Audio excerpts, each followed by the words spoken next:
SPACEWRECKED. I wrote down Norwegian Kirby enthusiasm in space.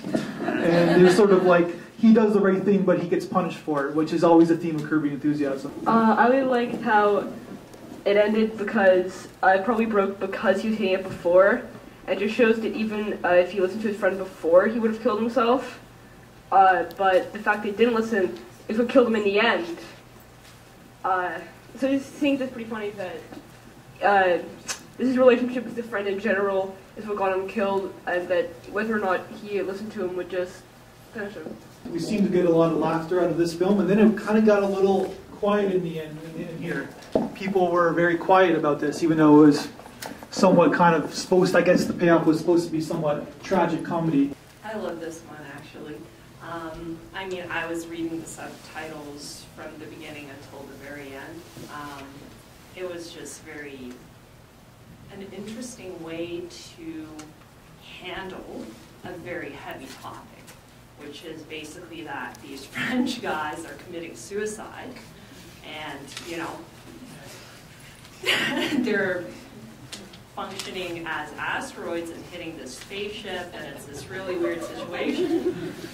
But it was handled in a humorous way because it was handled in an intelligent way. Yeah. And the ending was a little bit ironic, a little bit of a twist there, but I don't think the ending was really the ending.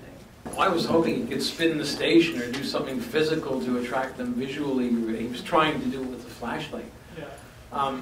I did care very much about this character. Yes, I was like, no, come back, come back. So it worked on that level.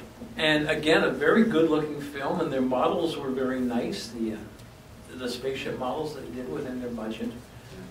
And they had artificial gravity on board the station, of course. Did you guys notice, though, that the technology seemed to go backwards in 1935? Like, did you see the 80s compact disc and things like that? Maybe it's kind of funny the way they were going. What you're saying is I kind of love when they do that in films, when, like, you look at a lot of sci-fi, and they often do that, reverse engineering. Like, you look at Alien, and the spaceship looks dirty and there's water all over it. So that's kind of, no matter how far in the future we get and how advanced we get, we're always going to kind of screw things up as a society. So I like that. It fit with the atmosphere.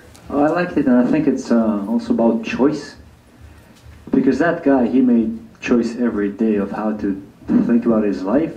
And if you think of it, even if they both died, the last guy, he actually spent 20 years happy, whereas the other one spent 20 years in misery and died in misery. And if you think more of it, maybe, just maybe, after the camera went away, the radio actually started working, and they came back, and the guy's still happy and has kids. So I think it's about choice we make every day. Just regarding comment of someone with there, personally I had a bit of a hard time to actually be pathetic about this guy because of the music. There is something, like always, like kind of this funny music all the time. So it's kind of, okay, you wanna like the guy and the pain and like suffer for him or with him, but at the end you can't because there is something that prevents you from that. But yeah, it's funny you're talking about tone because the movie sets up, like even in the Star Wars kind of like italics telling us what the setup is. It's basically saying they ended it with a joke. So that right away that sets the tone of like we're going to be laughing in this film. Even the dead bodies hitting the space station, people were laughing at that. But in Seinfeld, you were alluding to that before, like in sci-fi, they tend to take themselves way too seriously, these genres, and it was good to see kind of like a kind of comedic tone to it. I really enjoyed the early version of Siri, and I think it works really well in this time and age where we rely so much on, technology and the social media and how much of our decisions. And I think I was really humorous the way they tied that in. Oh, what should I do? And the computer goes like, well, if I was you, I'd just kind of end it. So I'd like to think he didn't. And I'd like to think he'd be like, nope, I can cool down, because an optimist like that, I'm pretty sure he'd like, nope, they'll be back. I'll just keep doing what I'm doing.